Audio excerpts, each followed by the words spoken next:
Welcome back to another episode of Trip Report.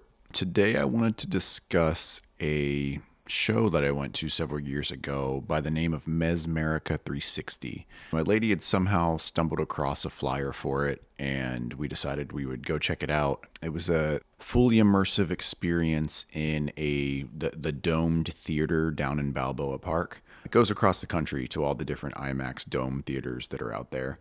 And it's essentially a show that attempts to duplicate the psychedelic closed eye visuals that people experience on a trip, but to the sober viewer. So the show was just a bunch of different abstract art, fractal geometry, sacred geometry, all that sort of stuff cycling back and forth on the screen above you, and then the same guy who created the visuals composed the music that went alongside it. So it really did feel like a trip of sorts, like kind of laying back with headphones on and watching psychedelic visuals.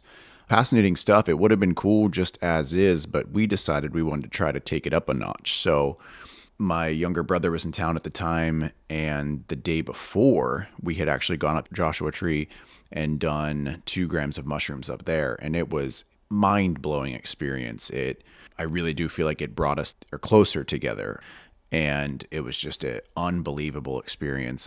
There's some energy about Joshua Tree that really just takes plant medicine journeys to the next level. That being said, I decided that I didn't want to do mushrooms for this event since we had just done them the day before. So I think that we had some gummies in the fridge, and I'm not a big fan of cannabis. I maybe had only had a gummy once or twice before this event. So I figured, well, let's just give it a go. And I think we each took, I think she might have taken like 10 milligrams, and I think I took 5 milligrams. And I don't think my brother took anything. So we hopped in the car, drove down to Balboa Park, and we showed up, and I didn't feel anything hitting. And I don't think she said that she had either. So we went in, and we were standing in line waiting for the show to open up. And I thought to myself, I took this edible hoping it would kick in, and, I want to get the best out of this experience. So I remembered that I had 2 more mushroom capsules in the car, and they were half a gram apiece. So I was like, you know what? Let me go out and just pop one of them and see if there's any combination effect that can hopefully kick this cannabis edible up a little bit higher. So went out to the car, took that real quick, came back in, and finally the line started moving. We got in and had a seat. The show started, and like I said, it's very cool. I would highly recommend it to anybody that has a chance to go watch it. It looked like it went on hiatus for COVID, but I think that it's back on tour. So if you have a dome theater in your city, I guess check it out, see if it's around. Again, it's Mesmerica 360. So we sit back, we're watching it, and like I said, it was cool. I don't think that personally, I don't really like to take psychedelics when I'm watching something moving. Like I've heard people say to me before, I like to take some mushrooms and watch a movie, or I would see some kind of visual perspective, video movie, something like that, and somebody would be like, oh, that'd be so cool on psychedelics. And I was like, not really. What makes psychedelics cool is that you can look at a stationary pattern and then it turns into a moving pattern. And that's the fascinating thing to me. Or just closing your eyes and seeing unbelievable worlds that don't exist in this natural realm. So I'm watching all these visuals and on the show, and I'm enjoying it. Don't get me wrong, and the music was really cool. But I was just kind of had to ask myself, am I feeling anything different? Am I seeing anything different than I would be seeing this completely sober? And I realized at that point that my mind started wandering, and I was thinking about how we've only been so deep in the ocean, and that I think we've been deeper in the ocean than we've been able to drill into the earth. So there's the concept of the earth has this molten core in the center, but we've gotten deeper in water than what we've been able to drill through the earth itself. So I was asking, like, is there really even a molten core like if we've never been to it, we don't really know if it exists. This is all theoretical. So I was thinking, if we have explored the depths of the ocean, we've only gone down to a small area because you don't have enough fuel or air to search like a whole state worth sized of the bottom of the ocean.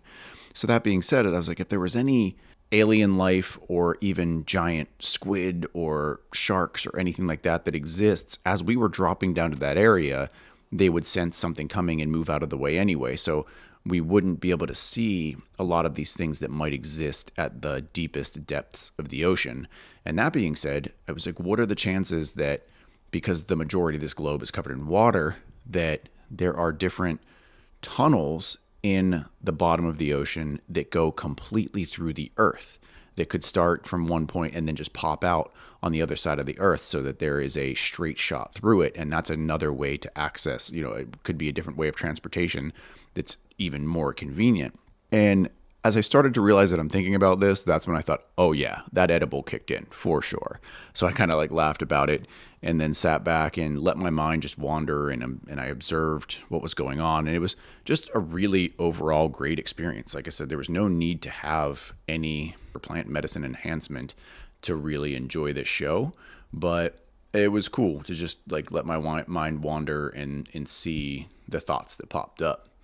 So the show wraps up, we take off, go hop in the car, start heading back, and this is where I can say that I do not condone driving under the influence of any substance.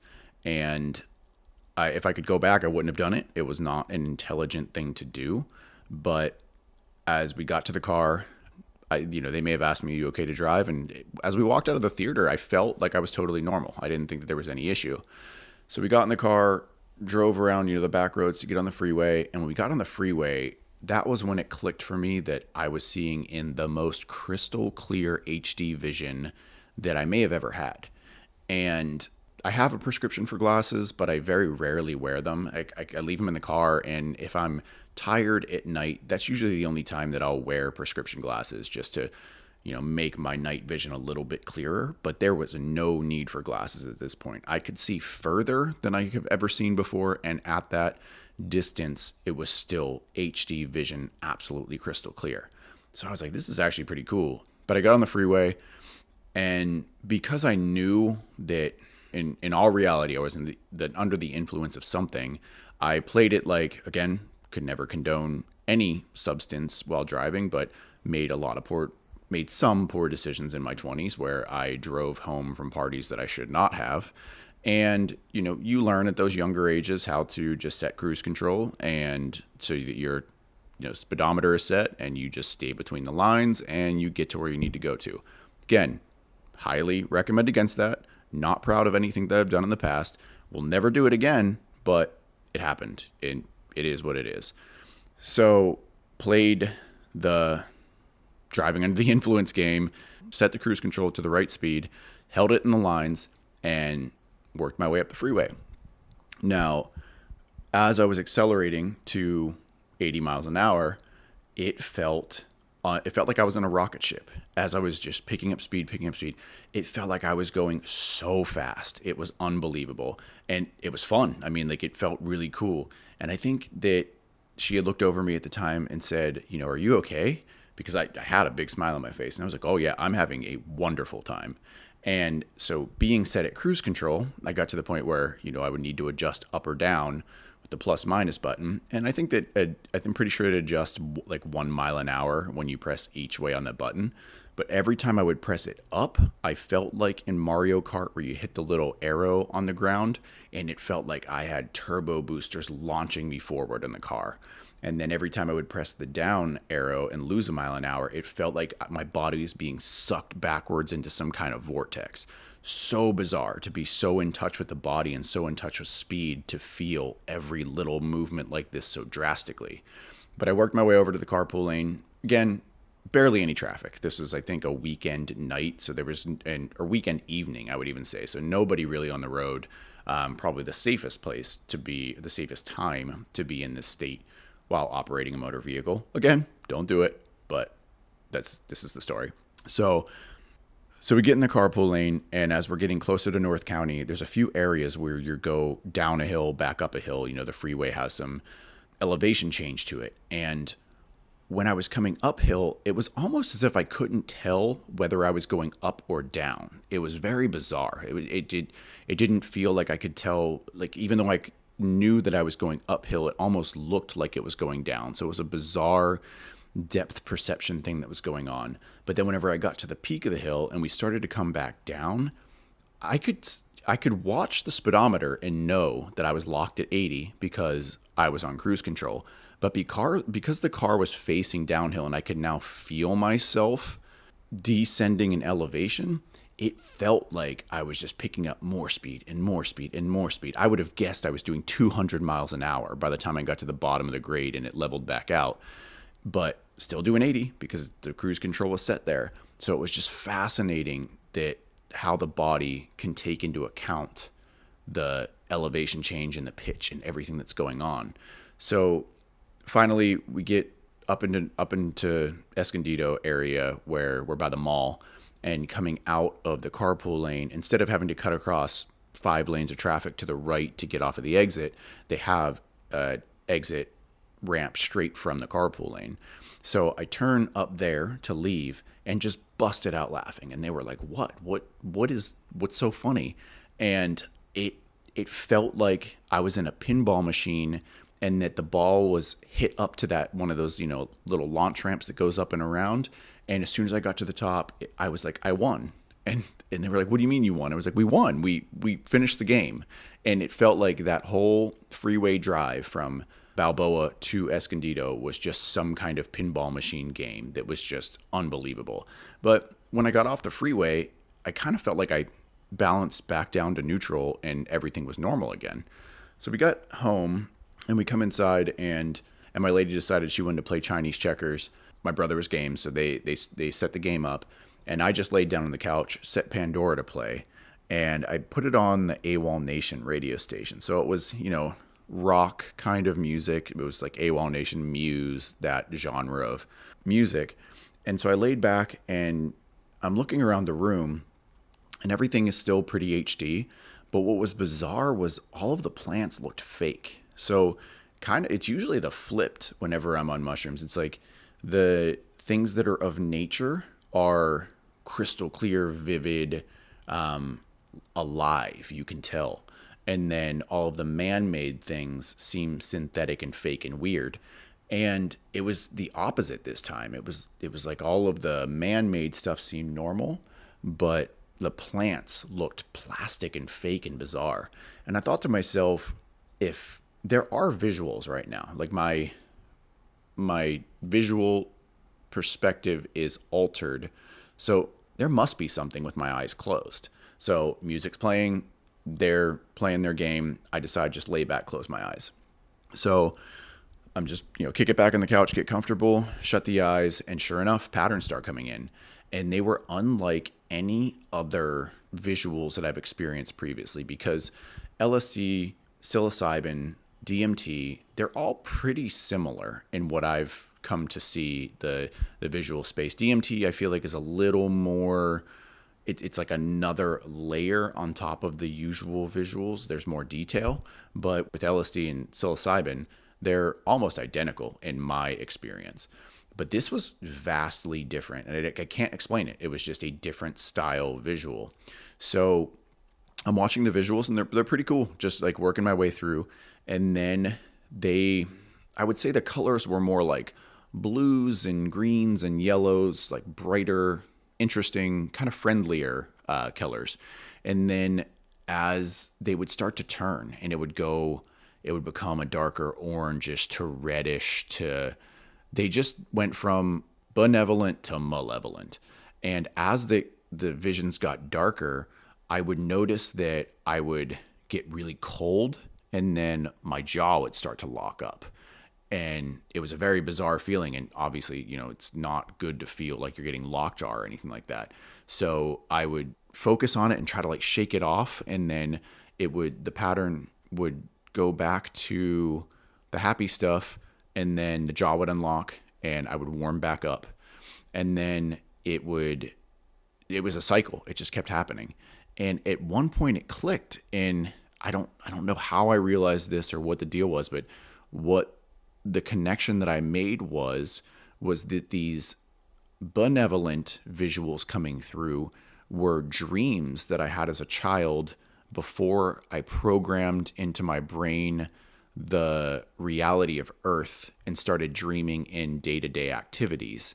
And then the malevolent visuals that came through were the nightmares that I had as a young child before I could program in Earth based nightmares. So it was like these were the visuals that I essentially would have had in the womb before I was put on Earth and built a complex in my brain of what Earth visuals are. Very bizarre. So I decide that this is getting heavier and heavier, and I was like, I'm just going to go lay down in bed, because I was, whenever the coldness would set in from the dark visions, I was like, I just want to be under a blanket right now. So I explained to them, I was like, I'm seeing dreams and nightmares from being a baby. And they were like, okay, I don't know what that means. I was like, but I'm going to go lay down. Yeah, you play your game. It's all good. So I go in, and I was actually really enjoying that style of music with where I was. So I brought some headphones in with me, threw the same Pandora station on my phone, and went back for the ride. So I got in there, and again, it was just a cycle back and forth. It was a nice, happy visions and warm, calm, comfortable, and then back to the darkness and lockjaw, cold, and now the tremors started to set in. So I would be actually like shivering with the cold as it hit me. And the nightmarish side started getting longer and longer and longer as the dream side was, taking the backside. It kind of flip flopped as to what the experience was. So eventually the dark side just started getting way too dark and way too heavy. And I thought back to when we were at the 2018 Arizona Psychedelic Conference. We saw a seminar on cannabis assisted psychotherapy. And I wish I had taken a picture of the slide, but what he had shown was there are traumas associated from level 1 to 5, with 5 being like the heaviest, craziest traumas that there are. And the only way to purge traumas from your psyche is to bring them down levels. And I think he said at like level 3, you can finally clear it. So if you have a stage 5 trauma, you have to bring it to 4 and then bring it to 3, and then you can push it out. And on the slide, it showed that level 4 traumas, or level 5 traumas, level 4 traumas, and level 3 traumas were associated with different styles of purging. So they could be vomiting, it could be yawning, it could be shivering, it could be sweating. They all were tied into one specific level of trauma. So clearly with the shivering and the cold and the lockjaw, I was purging something. So I thought back to it and was like, okay, well, I couldn't remember which stage it is, but I thought to myself, okay, I need to let this go. That's the game plan now. And I focused and I said, okay, let this go, get this out. And like I said, it was coming in real heavy. It was staying more the negative stuff than it was the positive stuff. So I said, okay, let's get this out here. We got to let it go. We got to let it go. And it got so bizarre. The music got really heavy and like mechanical. The guitar sounded extra electric and just like, I can't even explain. It was just, the music got so gnarly. And when it did, I started manifesting what I can only explain as what looked like little psychedelic rocket ships. They were like these little machines that I could feel their torque and their power as they came up in all around the vision. They were like latching on, and I was sending more and more and more, and they were coming up and latching on to this deep, dark vision. And when I had enough of them there, and I was like, okay, I have the power now, I was like, let this go, let it go. And it was just like this, I could feel it. It was like a jet engine as these all built up and pushed. And then I watched it just disappear, like fade out of my visual space. And as soon as that darkness went away, the entire experience was over. And it just went black. There was no more good visions, no more bad visions. It was just purged. And I went by, I heated back up. I came to that sense of warmth. And then I think it was no coincidence. The second that it settled down, went to black, and I was done, my lady opened the door and said, "Are you okay in here?" And I was like, "Yeah, I just cleared some trauma." It wasn't, I can't tell you what it was. Like, it didn't come up as any association. It was very metaphorical, but I knew that there was something buried that got pushed away or cleared out. And again, I woke up the next morning, felt like $1,000,000, like something, like some big weight had just been lifted off of me. So this is one that I felt that I should share because it was just so bizarre. I haven't had a cannabis mixed with psilocybin experience since. Like I said, cannabis just doesn't really call my name, but I can see, Terrence McKenna had often mentioned how these two work in tandem and can benefit one another. And I can definitely see that. I mean, it took one experience, like usually a half a gram of mushrooms would do absolutely nothing for me, but such a low dose of both of them combined was not only very interesting visually, but had profound changes on my psyche and purging trauma. So yeah, I don't know. Will I try that one again? I don't know, but I definitely felt that it was worth sharing. I think I'll wrap this one up here. As I mentioned previously, I'm really hoping to have Colin on at some point this week if he can make it down here. I kind of jumped over the other two solo experiences that I said were lined up next, but I figured this would be a quick and easy one, and then I'll work on the other ones this week. So until those come out, thanks for listening. I'll catch you in the next one. Love you guys.